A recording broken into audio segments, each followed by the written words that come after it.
झाला. पण 7 बाऱ्यावर याचा इम्पॅक्ट आला का नाही आला का? कारण हा जो पूल आहे यांनी जाऊन प्रक्रिया करायची असते ना, 32 वगैरे करून ते आणायचं असतं, त्यांनी आणलंच नाही. आणि किती वर्ष झाले? आज 2024 मध्ये 70 वर्ष होऊन गेले, आणलंच नाही. तरी काय बिघडत होता? काही बिघडत नाही. का? कारण तुम्ही ऑटोमॅटिक मालक झाला ना, आपण मालक आहोत आणि नाव कधी आणू शकतो. ठीक आहे, तुमचे कुठे पूल वगैरे म्हणजे नाव असेल तुमच्या पूर्वजांचं, जसं रत्नाचं सांगितलं तसं हे काम ठेवतो. पूल म्हणून तुमच्या पूर्वजांचं कुठे नाव असेल आणि त्या 7 बाऱ्यावर मालक म्हणून त्या कुठेतरी XYZ माणसाचं नाव आजही असेल आणि तुमचं नाव नसेल, आज हे करतो तुमचं नाव आज नसेल, तर 1 एप्रिल 1957 रोजी मात्र तुमच्या पूर्वजाचं नाव होतं. एवढं जर फेरफारमध्ये सापडलं ना, आजही 2024 मध्ये तुम्ही त्या जमिनीची मालकी हक्क तुमचं 7 बाऱ्यावर नाव नसताना घेऊ शकता. समजलं पूर्ण कायदा? आता दोन्ही समजले ना, महाराष्ट्र आणि पूर्ण कायदा. आता याच्यातला आमच्या वतन जमिनीची काय आहे? एखादी वतनाची जमीन आहे त्याच्यावर जर पूल लागला असेल तर केस लढायची नाही, कारण पुलाचा हक्क वतनाच्या हक्कापेक्षा मोठा हक्क आहे. कसेल तो ना, एखादा महार वतनदार म्हणेल की मी कसणार नाही, तर माझ्या पूर्वजाची जमीन आहे म्हणूनच मी मालक, असं म्हणतं चालेल का? नाही. तुमची जमीन जर पूल म्हणून दुसरा कसं असेल तर तो मालक. त्याच्यामुळे वतनाची जमीन असेल, पूल लागला असेल तर सोडून द्या, केस लढू नका. ठीक आहे, फक्त त्रास देण्यासाठी मी टेक्निक सांगून ठेवतो वकील म्हणून. त्रास देण्यासाठी लढायचं तर नक्की लढा. सेटलमेंटला तुम्हाला 25% 30% अमाऊंट मिळते. हे तर मी माझ्याकडनं होतो बघ, तुझी केस आपण हारणार आहोत, जिंकायचे चान्सेस नाही. आणि त्याला हे सांगतो मी मोठा वकील आहे, मला आतमध्ये माहिती तू नाही वाटता, तुला मी 25% मिळवून देतो. त्याला वाटतं अरे आता मोठा वकील 25% मिळवून देतो, खरंच काहीतरी असेल केसमध्ये, काहीतरी कमाल करणार आहे रामटेके, तो माझ्याकडे केस देतो. मला माहीत असतं काही नाही. ठीक आहे, मी तर माझं मोठे मोठे पॅरेग्राफ लिहितो, जजकडे जाऊन केस टाकतो, मला तसं केसमध्ये काहीच नाही. पुढचा माणूस घाबरतो, मग तो म्हणतो साहेब आपण सेटलमेंट करूया. ठीक आहे, मग क्लायंटला बोलतो बघ तुला मी 25% मिळवून देतो, मी मोठा वकील आहे. तो जाऊन 4 लोकांना चालतो, काय मोठा वकील वगैरे नाही. हे टेक्निक्स आहेत. तुमचा नसेल तरी हक्क तुम्ही कुठल्या तरी याच्यावर केस लढून तुम्ही सेटलमेंटला आणून पैसे कमवू शकता, पण त्याला थांबरून नका बनवू, थांबरून नका बनवू. हो तसे करत जरा बरं नाही नका करू. आता याच्यात एक प्रश्न येतो की पूल असेल तर खरंच सरसकट सोडून जायचं का? तर नाही. पूल म्हणून एखाद्याचं नाव लागलं असेल तर त्या पुलाला बेदखल करण्यासाठी पण काही तरतुदी आहेत. आता त्यातल्या 2-4 सांगतो. एक तर मालक जो होता ना जमिनीचा, ते समजा विधवा बाई असेल आणि विधवा बाईच्या जमिनीवर पूल लागला असेल, म्हणजे तुमची आजीबाजी कोणी असेल, आजीच्या नावाने जमीन असेल, ती आजी विधवा होती, त्याच्यावर पूल लागला, त्या केसमध्ये तुम्ही केस जिंकू शकता. अशामध्ये तुम्ही क्लेम करू शकता. किंवा पूर खंड देत नव्हता याचा जर तुम्ही काही पुरावा फेरफारमध्ये जर सिद्ध करू शकत असाल, खंड दिला नाही, नोटीस दिली, असं काय असेल तर तुम्ही केस जिंकू शकता. असे काही एक्सेप्शन आहेत, ते काही असेल तर तुम्ही केस लावा, पण ते डॉक्युमेंट सगळे व्यवस्थित बघूनच करायचं. अदरवाईज पूल लावला असेल तर शक्यतो त्या मागे जाऊ नका. आता तिसरं फॉरेस्ट, रत्नागिरी जमीन आणि फॉरेस्ट लँड. इकडे भरपूर केसेस मी लढलेले आहेत. आपल्या मावळ लोणावळा इकडे बऱ्याच 7 बाऱ्यावर वन आरक्षण, फॉरेस्ट लँड अशा पद्धतीच्या शेळ्या पडलेल्या जमिनी आहेत, त्या वतनाच्या नसतील इतर असतील तरी आहेत. इकडे खूप केसेस आहेत. जर तुमच्या जमिनीवर प्रायव्हेट फॉरेस्ट किंवा फॉरेस्ट असं काही शेरा पडला असेल तुमच्या 7 बाऱ्यावर, तो काढता येतो का? यस, काढता येतो. त्याला काय करतो? त्याला खूप मोठी प्रोसेस आहे. त्याला 2 पद्धतीने काढता येतात. एक फॉरेस्ट ट्रिब्युनल आहे, त्याचं ऑफिस नागपूरला आहे आणि मेन ट्रिब्युनल भोपाळला आहे. तिकडे जाऊन लढा, शक्यतो तिकडे हारणार. हायकोर्टात जाऊन लढा. त्याच्यानंतर हे 2 फोरम आहेत. पण लढण्यासाठी ग्राउंड काय? एकच ग्राउंड आहे. फॉरेस्ट वाल्यांकडे जेव्हा केव्हा त्यांनी तुमची जमीन फॉरेस्टसाठी टाकली ना, प्रायव्हेट फॉरेस्ट तुमच्या 7-12 टाकल्या ना, त्यांची नोंद टाकली, त्याचा कुठला तरी फेरफार असेल, तो फेरफार काढून बघा. परत फेरफार हा जमिनीच्या जमिनी फेरफार हा सगळ्यात महत्वाचा डॉक्युमेंट असतो. फेरफार काढून बघा कुठल्या वर्षीचा तो फेरफार आहे. फॉरेस्टनी तुम्हाला नोटीस देणं मॅन्डेटरी असतं आणि ही जी काही नोटीस दिली त्याची फॉरेस्ट डिपार्टमेंटकडे रजिस्टर असतं, त्याला गोल्डन बुक म्हणतात.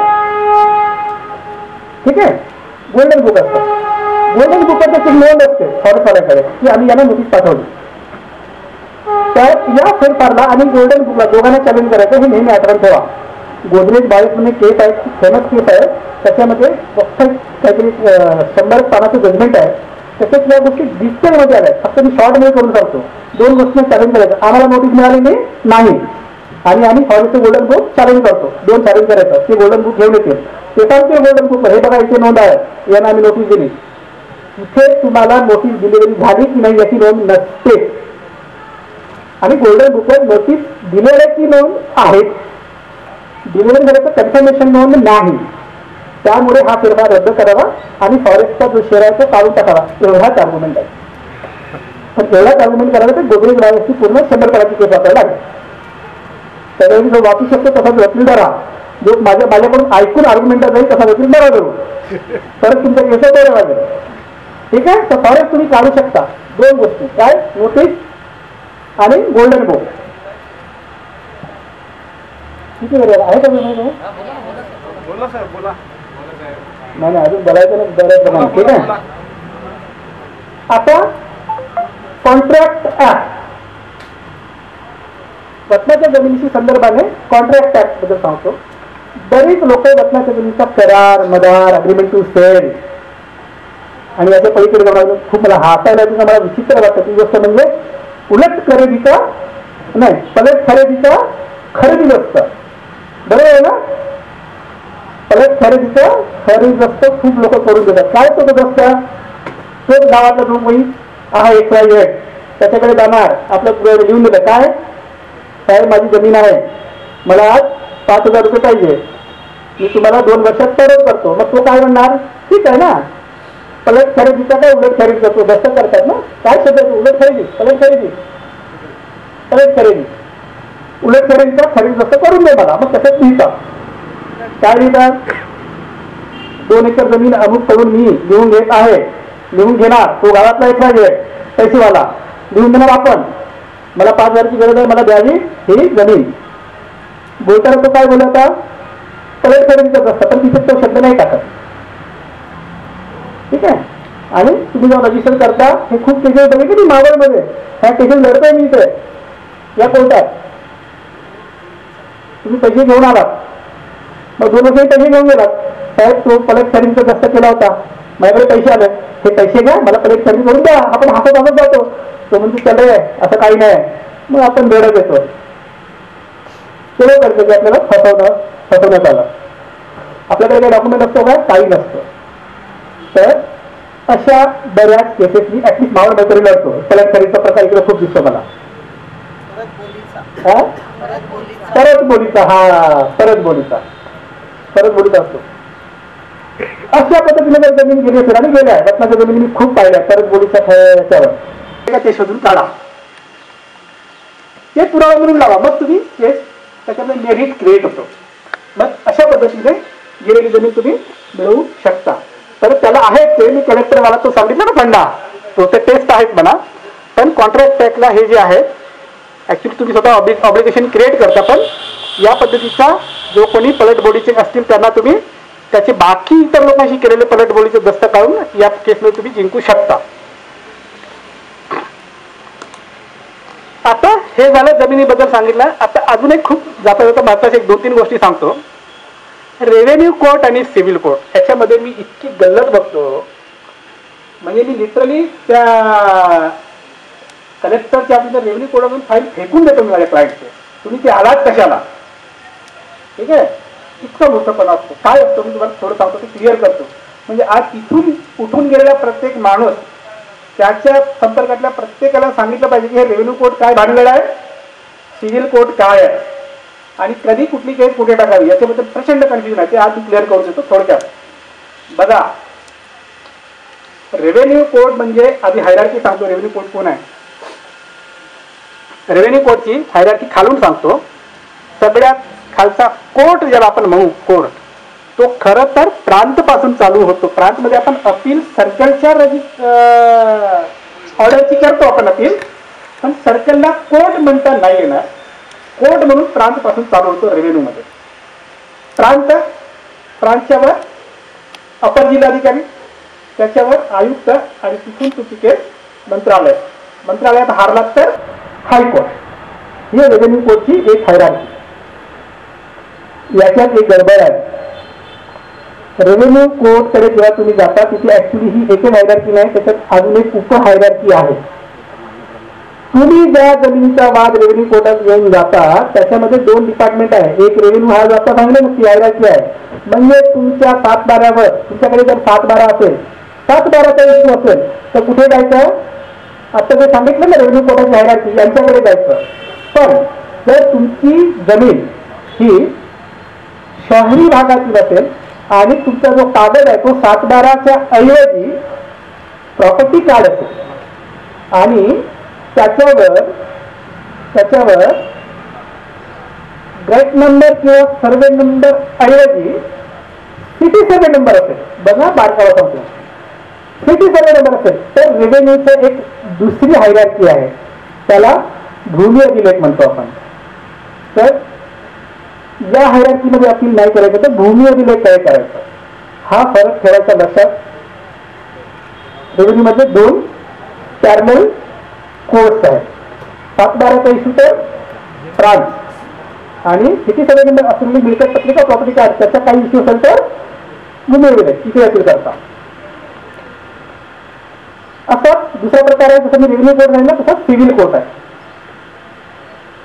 सिव्हिल कोर्टाला खरं तर सगळे मॅटर ट्रायल करण्याचे, त्याच्यात सुनावणी घेण्याचे अधिकार आहेत. पण त्याच्यात फरक काय सांगतो,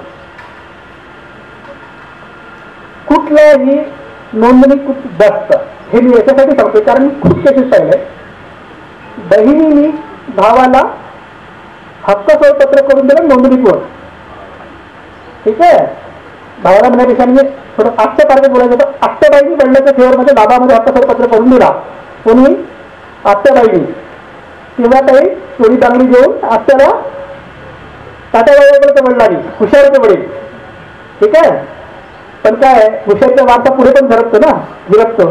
आता आत्याचा मुलगा हुशार नाही आला, तेव्हा काय म्हणतो, केस टाकतो. काय म्हणून?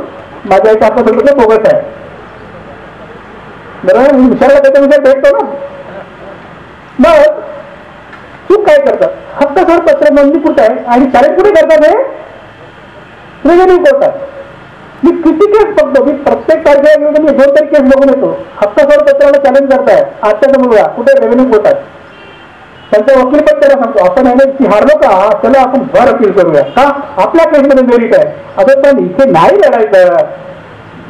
नोंदणीकृत दस्त कधीही चॅलेंज करायचा असेल, तो हक्क सोडपत्र असो, सेल डीड असो, अग्रीमेंट असो, विस्तार पावती असो, कुठलाही रजिस्टर दस्त जर असेल त्याला चॅलेंज करायचं असेल तर त्याला फक्त आणि फक्त सिव्हिल कोर्टात चॅलेंज करा. त्याला तुम्ही रेव्हेन्यू कोर्टात चॅलेंज करू नका. 70%, 50%, 60% जो काय असेल 100% रेव्हेन्यू कोर्टात चॅलेंज करतात. 10 वर्ष लढतात. मग माझ्याकडे सर मी 10 वर्ष केस लढतोय. बरं काय झालं रे सर, माझ्या केसमध्ये मेरिट आहे. मेरिट आहे मला दिसतंय, पण सर वकील काय कामाचा नाही सर. अरे का? काही निकालच नाही सर. आता म्हटलं लावली केस रेव्हेन्यू कडे, कसं निकाल येणार आहे? मी सिव्हिल कोर्टात लावायचं. काय झालं? हा सिव्हिल मध्ये दिवाणी, हा सिव्हिल कोर्टात लावायचं. थांबून थोडक्यात आपण ठेवा काय, कुठलाही नोंदणीकृत दस्त चॅलेंज करायचा असेल तर सिव्हिल कोर्टात जा. मग तुम्हाला बरेच प्रश्न पडतात की रेव्हेन्यू कोर्टात कधी जाऊ. खूप लोकांना वाटतं की 7/12ला चॅलेंज करायचं तर रेव्हेन्यू कोर्टात जा.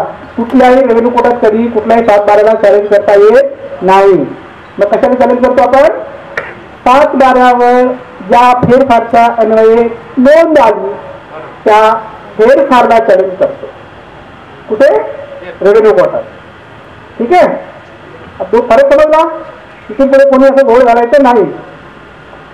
आणि तर हे झालं जमिनीशी रिलेटेड सगळी माहिती.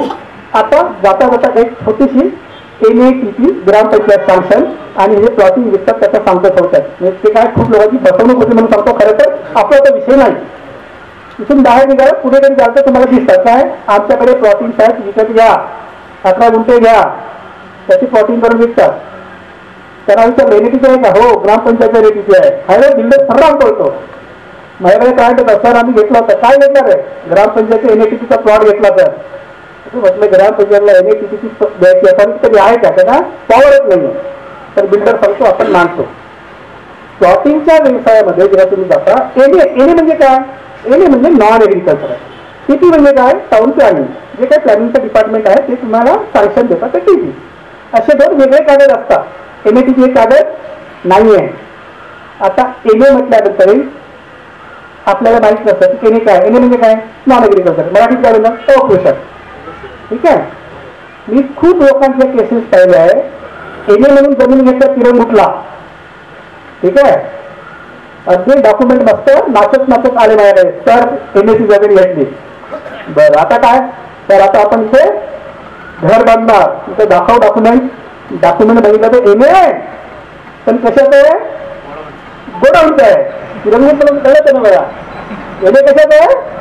गोडाऊनचं आहे. मी त्याला तुझे पैसे बुडाले भाऊ. कसं सर? NA तर जमीन घेतली. म्हटलं NA घेतला पण NAचे तुला प्रकार माहित नाही. तुझे पैसे बुडाले. गोडाऊन बांध, गोडाऊनला भाडे करून मिळालं ठीक नाही तर गेले तुझे पैसे. ठीक आहे. तर ज्यांना घर बांधायचं आहे ते NAची जमीन घ्या, पण NAचे प्रकार बघा.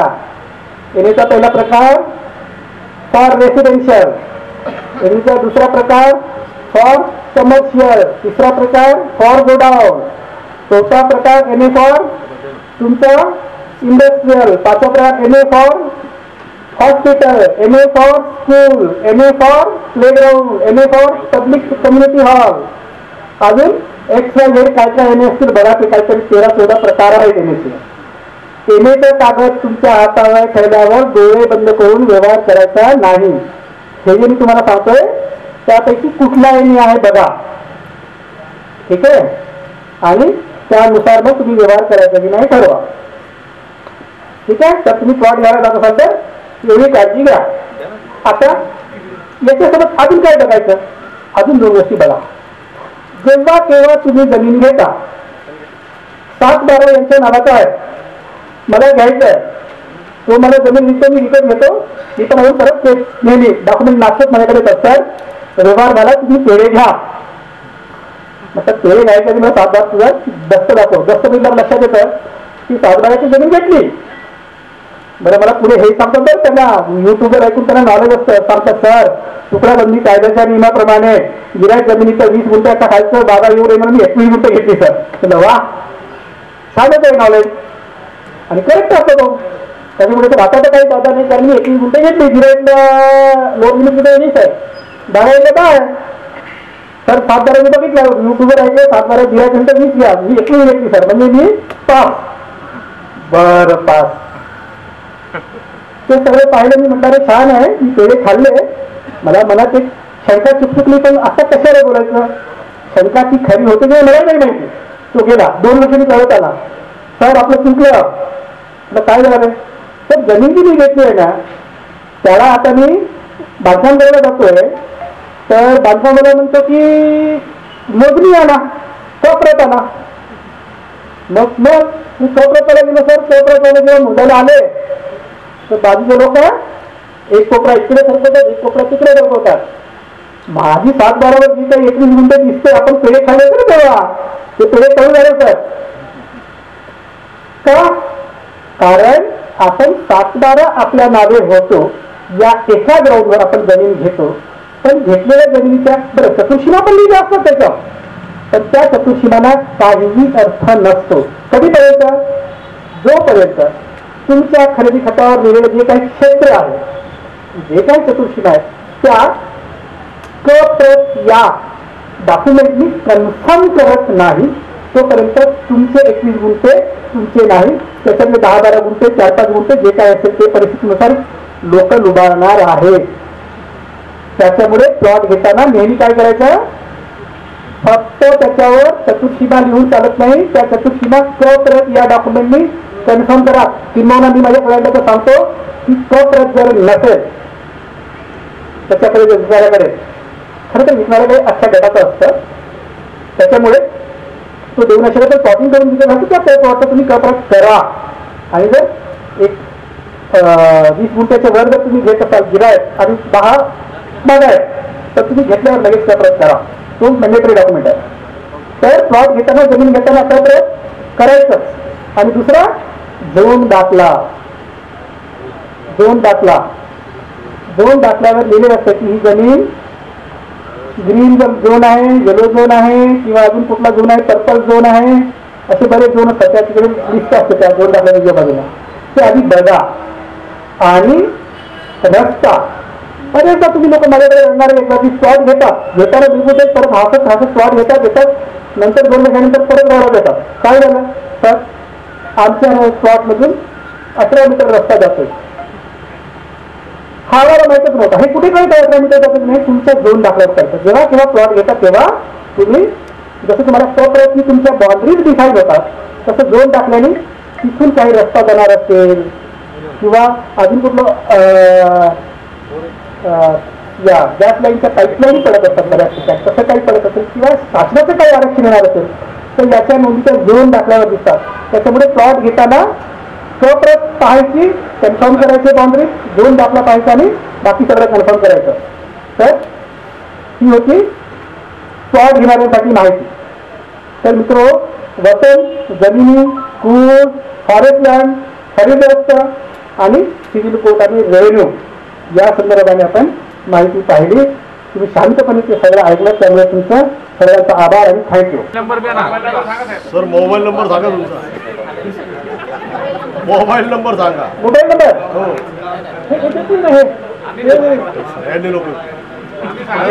सांगा ना सर, सगळ्यांनी त्यांच्याकडे 8600 नंबर घ्या. नंबर सांगा सर. लिहिला का? 8600 लिहिलं, 520 491. ठीक आहे, 8600 520 491 रामटेके.